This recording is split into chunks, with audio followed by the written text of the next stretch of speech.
It's a 1997 Land Rover Range Rover. Here's one Tyler's powered by the 4.6 liter V8 motor. It is back with the automatic transmission, full time, four-wheel drive. He doesn't bid on it for him. 1,000 down, 1,200 down, 1,500, 1,200 down. It's got a sunroof. 1,500 down, 15 to bid, 1,500 down, 2 down, 5 down, 25. It's 7 to bid, 7, 3 now, 3,000. 3,000. Muscle Lounge is out again. Gonna be 3,000 down, 3, 3 to bid, 3 to bid, 3 to bid, 3 to bid, 2 down, 32, 50 now, 5 down, $3,500 so $3,200 Emma. Welcome to Hoovie's Garage, the dumbest automotive channel in all of YouTube, and I'm in Scottsdale, Arizona at the Barrett-Jackson collector car auction where you can buy, yes, $1 million collector car. There's many to choose from, but what you may not know is you can get some serious deals on some really cool hoopties, and I'm going to find out what happens when you buy the cheapest car at Barrett-Jackson, because that's exactly what I've done.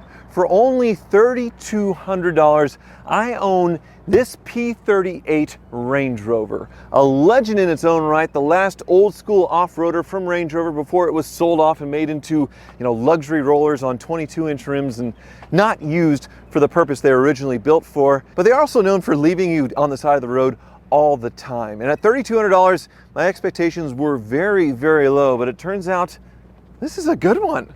I know, I'm just as shocked as you. I know it's hard to believe, but Land Rover was actually losing money for its parent company, BMW, in the 1990s. So they sold it off, split up Rover Group, and it went over to Ford and Jaguar and became the Goliath that it is today. Sort of the luxury rollers for Kardashians. But back in the 90s, they came out with this Range Rover, and it was sort of an in-between. Still primarily an off-roader, but all the luxuries that you would want in a luxury sedan in the 1990s. But built without compromises in off-road utility, but there were a lot of compromises in the engineering. These things were absolute nightmares to own, but now they're getting a little better thanks to the fixes. The number one change, the air ride suspension, which every single one of these still surviving has had that all removed and coilovers installed. So that was the big problem. The other issue is the engines, which this one does have the 4.6 liter from Rover, and they love to fail on their head gaskets, and when they overheat, the cylinders can slip a sleeve, the liner, and the motors are completely ruined. This one, 120,000 miles on the odometer, and still actually running and driving fantastic. But not only that, it's in really good condition. So this thing spent its whole life in California, and then a dealer bought it and sent it to Barrett-Jackson to sell on Wednesday, and it brought only $3,200, because it is really scary to buy one of these without test driving it, without doing a mechanical inspection. And if you're gonna take the risk, you better buy it really cheap. So $3,200 is what I got this thing for. And I had Euro Agent Bob with me, filming it up on the block, the big moment. I was so excited, but also we looked over it together really extensively, as much as we could without test driving it, and felt pretty confident that the head gasket wasn't bad, which was, the big scary what if. So yeah, under the hood, only 215 or so horsepower. Oh, and the hood struts have failed. That is one issue out of this 4.6 liter V8. Now it is leaking some from the valve cover gaskets, I believe. You smell a little bit of oil on startup when it warms up that's gotten on the exhaust. But you can see it does have coolant in it, and it is green. It doesn't have any of the copper glitter in it or the mechanic in the can like I've seen with some cars that I've bought. But it could be eating it internally and it's just getting topped off. That is just a thing that it probably will happen. If it isn't happening already, it's going to probably happen soon. It's just a reality with these things, and it doesn't look like it's ever been done. We don't have any service records with it. But after the engine's fixed, and it could go another 50,000 miles on the head gaskets, I don't know, and the suspension bypass, these really aren't that bad of machines. And overall, the condition, really, really nice. I think the rear hatch, the struts have failed as well. Oh yeah, good Lord. No, that's super heavy, so I'll put this up on my head, but then you can actually put this down as a tailgate. There we go. And when you break down, you have a lovely park bench to sit on and wait for your tow truck. So that's very nice, but the same button actually controls both hatches. So it does one first, it's smart enough to know, and then pop, and then after that one's up, it'll control the lower one. So pretty cool there. And when you go inside, it is a very nice machine. You see memory seating, lumbar support, power seats, and look at the condition on the inside of this thing. They just have it so easy in California. So the leather's still soft and supple. The dash is still nice. The wood is still good. And this hoopty remarkably starts every single time, but it does make amazing bings and bongs. Red alert, shields up. Battle stations. That is the stock noises this thing makes. And the stock engine noise that it makes. EAS manual, door open. It's very Cold War era, the computer technology in this thing. Does not feel modern at all, but that's okay. The only light that's on at startup is the ABS light, but that goes away once you start driving. I'm not sure if that's a quirk, but I don't think there's any issues with the braking or ABS. It actually has cold working air conditioning. A few pixels have gone bad here for the temperature, so that's 68, that's 70, but it all still works. The suspension, since it's been bypassed, all these buttons, they don't really do anything anymore. Nothing.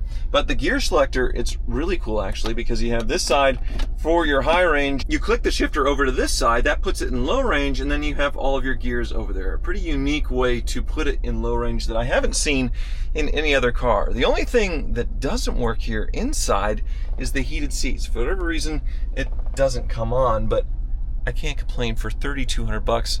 The only thing that doesn't work is heated seats? Really? Well, let's take her out. My $3,200 Range Rover, the cheapest rig at Barrett-Jackson.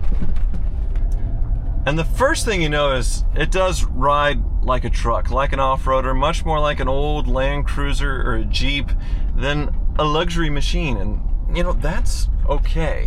The seats are very comfortable. I imagine it probably rode better when it had air ride suspension, but it's not harsh. It's not like uncomfortable. It's just very trucky feeling, which a lot of people like that. That's why the Ineos Grenadier came back, because Land Rover's current vehicles feel so, you know, car-like. They're not the same. So the Grenadier comes back to build the SUV that everybody wants. And the other thing is, it's not fast at all. I'm flooring it. That's all you got. It's a very heavy car. Very underpowered Rover engine, and yeah, it doesn't accelerate all that well. The modern Range Rovers with their 500 horsepower supercharged V8s are pretty impressive, but this is definitely old school. The seating position of this thing though is fantastic, and that long hood with that grille guard, it just feels so cool driving this thing. It is definitely an experience that I'm very happy to finally have for only $3,200. My first ever P38 generation Range Rover. And it's a peach. You got the headlight controls on this side. The radio, it's locked, like somebody tried to put in the code too many times. Maybe it'll come back alive here in a little bit. Oh, and the glove box won't open, so that's a thing. Also, these controls on the steering wheel, they aren't labeled, so I really have no idea what they do. I assume set and resume here, which is almost rubbed off, is for the cruise control, but what turns it on? What do these do? I have no idea. It's a very, very British thing. Same with this little holder up here. What would you put up there to bake in the sun? So that makes no sense. You can actually flip this around and have 4 really shallow cup holders, and then all the window controls, the mirror controls, sunroof, everything right here, and not intuitive, so you're always hitting the wrong window. But that is classic British luxury. So far, I've put about 70 miles on it. No new problems have popped up. I'm very, very happy, but we are going to ship it back to Kansas and let the car wizard take a look. So $3,200, there's got to be a reason. If it's the head gaskets, we'll deal with it and still have a great rig. It's going to be expensive, but who cares? If it's not and this car's fine, I just hit a home run. I've had this Dodge Dakota of mine for about 6 months now, and even though it's a scruffy, bare-bones machine, I find myself driving it a lot. And it's not just because of the nostalgia, since I drove one of these in high school 20 years ago, but also the comfort with the old school thick foam seats, the freeze-you-out AC, and it rides really nice. Especially after I fit a new set of Grabber HT tires from General Tire, the sponsor of today's video. The Grabber HT is a premium all-season touring tire designed perfectly for my Dakota. Built for light trucks and full-size SUVs, I wanted to retain the off-road durability and traction for my sport truck, which this tire has, but its on-road manners are extremely quiet and comfortable. So it's the perfect balance, and when winter comes, this tire has traction grooves that lock in snow for better winter grip and full depth sights for better snow and wet traction while maintaining wet and dry performance. Hi, Neelix. The Grabber HT is also built to last with long tread life and available in tons of sizes ranging from 16 to 22 inches. So check them out for yourself, link below, and treat yourself to the Grabber HT, your go-to tire for everyday drivers who need reliability across seasons and terrain. I just shipped it back to Kansas and she's still running like a top, maybe 100 miles into this thing. Definitely a drippy one though. So we'll see what the car wizard thinks of this one. He loves Range Rovers, I know, but they also make him a lot of money. It's just in such nice shape. Wizard? Oh, Wizard, why you look so sad? Man, because I just about have this thing paid off with you, and we got the motor out of it, and it's just the bills just keep coming and coming. It won't go away. The R8 engine is out, and you're giving it a nice hug.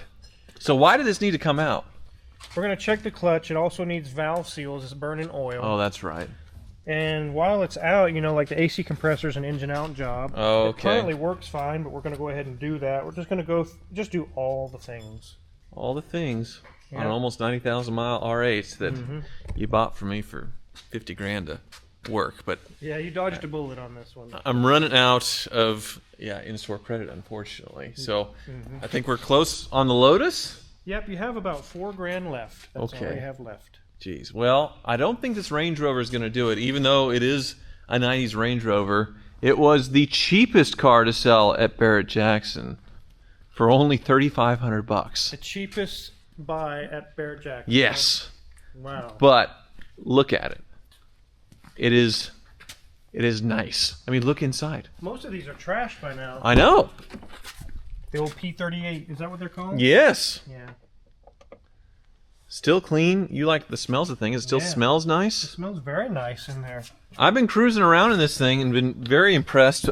I am a little confused, though, by their fonts, because it's always like uppercase.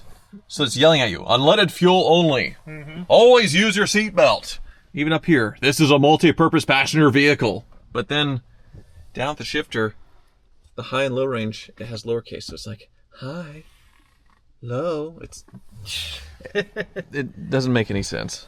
These cute little shifters. Right? Not a shifter, it's a switch. Yes, the turn signal switch. And then the noises this thing makes. Terrain, pull up. Pull Terrain, up. pull up. Yep. It sounds like Star Trek. No warning lights. The ABS light goes off when you start driving it. Yeah. But it's happy. And listen to it. It doesn't have a blown head gasket? No. So the car wizard has some scary moments with Range Rovers years ago with me. I guess they were Discoveries, but with the same engine. And so, nice clean coolant in there. It's not eating it, using it. And runs nice. These are sweet. I haven't seen a whole lot of these. Yeah. Yeah.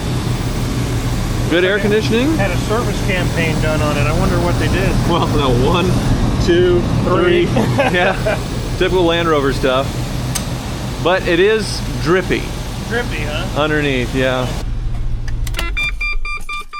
It's somebody flatline dying there. But it looks okay up top. I think the valve covers are leaking some because I can smell it on the exhaust. Yeah, they are. I can see it. Doesn't look like the hardest job to do on that side. This side's got a lot more junk in the way. Yeah, this plenum has to come off. It looks pretty nice under here. It's not all cobbled up or messed up. It's left like it was from the factory. Yeah, the air ride has been replaced, which all of them, that's been done. And then the windshield washers, I'm not sure why they're disconnected like that. The little nozzles are broke. Oh, okay. Well, it would be nice to have. Yeah, we can get that fixed. Cool. Beluga black. Beluga. Baby beluga. Well, I guess we can get it in the air and see where it's trickling at. Awesome. Where are you trickling at? I can't tell you that. It's private. Up she goes. I'm rewatching The Sopranos, Oh, and yeah? as soon as one guy became a made man, he bought himself a black P38 Range Rover. So I was so happy. A made man. That'd be cool to be a made man, wouldn't it? No. No? No. Oh, come on. No, I would not want to be a gangster. Thinking of made man, why am I stuck on the Range Rover? I own the shop, and Daniel's working on the cool Lambos. Well, and he's not even happy working on Lambos. He only wants Ferraris. Yeah, only Volkswagen Audi products because he's doing the bulk of the Audi work too. Yeah. You got a video coming on this? It's coming. It's a long video. Okay. Well, All right. hopefully it's not a long video when you talk about how horrible this Range Rover is in a couple of weeks on your channel. You tend to do this to me, like, okay, well, we'll work on it. This thing's an awesome, just total piece of garbage, and then I have to watch it and not feel insulted. Garbage. You sure did on my Commander. On your yeah, I definitely did, because I told you not to buy one. Yeah. Well, here's what I replaced it with. I sold the Commander for $8,000 Oh, yeah? and got this for $3,500, right? This is an improvement over Commander. Okay, well, all is. right. What do you think? Looks like the oil filter's leaking. Hopefully it's not loose. No, it's just leaking there. So that's the easiest fix ever. It's coming from up above. The valve covers, like you said, is leaking down the block. That's what a lot of this is. Okay. Could be this oil pan gasket. You see where it's coming out right here? Yeah. Well, and this doesn't look like the hardest oil pan to do. No, this is very, very easy. Wow. More valve cover gasket leak from up high. Dripping down it's here. getting on the exhaust and you can smell it. So Yeah. it was parked for a while, until we got back from Arizona, and you would smell it starting it up, driving it, because it just leaks on the exhaust. Check these front end pieces here. This is a pretty sad looking ball joint, but I always say just use them until they start clunking. It's not making any noise. Yeah. And it doesn't feel unstable. The brakes look a little thin, maybe about 50% remaining. They're probably okay. All right. Nothing loose on it. What is this disc here, and why is it all wet?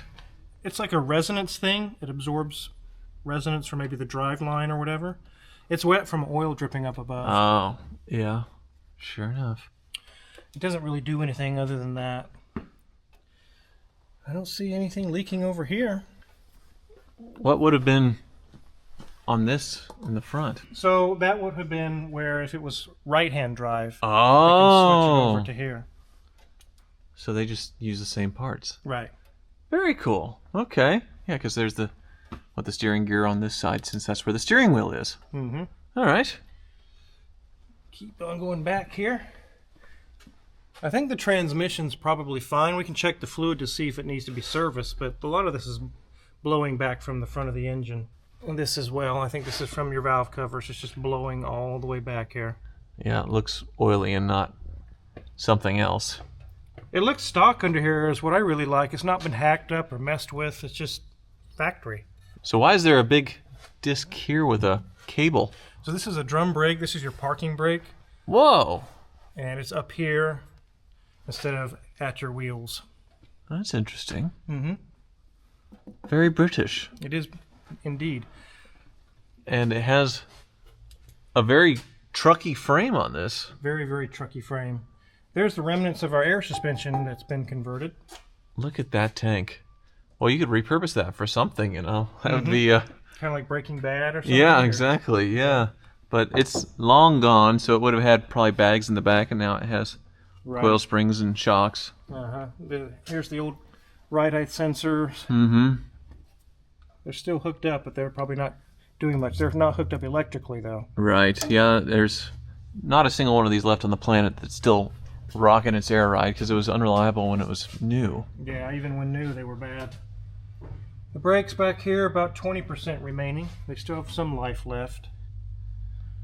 But not bad. No. So this fuel tank's a big old thing too, obviously, because it's not the most fuel efficient. But, holy smokes! Old man emu springs. So I buy the cheapest rig at Barrett-Jackson.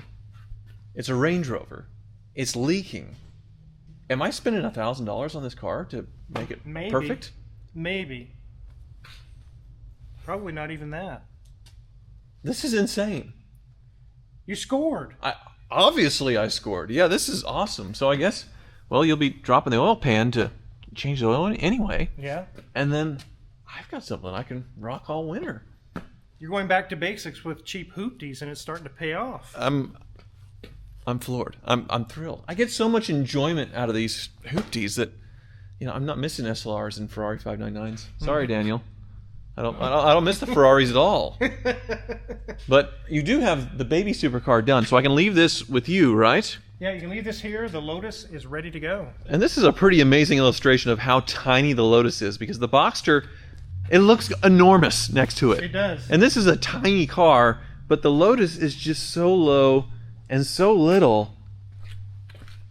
It's almost like a Power Wheels It is little kid's car. goofy. Well, it's not going to have a Power Wheels bill, unfortunately, right? This has used up some of your in-store credit, but it's still not that bad. Yeah, because I got- you saved me on the clutch, right? Yeah, it saved you a lot on the clutch. It's actually a Toyota Corolla XRS clutch. Nice. All right. So I should look forward to seeing this bill, right? Yeah, it's actually not as bad as we thought it would be. Okay, pleasantly surprised me. $3,000. That's it, all in. We were thinking $5-ish before. Yeah. So, and that's because of that clutch, $469 instead of it being $800 or $900. Mm-hmm. We had to also get several other parts, but all the pieces together was only a little under $400, or a little Very under $500. nice. Sorry. And then the airbag light, pretty easy, just a loose connector, cleared the codes, Yep. mostly in the diagnosis. We fixed your rattling going on and the sheet metal in the back. Oh, with the hatch that was loose? Yeah. And we fixed your hatch. It's all operational again. Oh, yeah, there's two things. So now it's a nice driving car, Yeah. but it's not a nice looking car. It's a beat machine. It has been treated roughly on the body.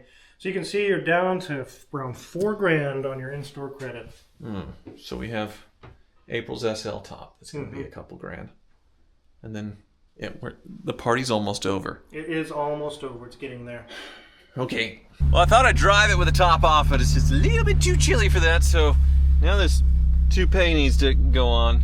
Unfortunately, it just ruins the look of the car. Wizard gave me a hand. It's very easy, though. Just these two pop in, and then it just clicks in. But then you have a big obstacle here. Yep. Come on. Oh! If you have that much trouble getting in, I know I can't at all. Yeah, no hope for you, Wizard. No. All right, but I'm in. Good hip mobility. You're a young, spry guy. Ah, there we go. All right, see you, Wizard. See ya. Enjoy.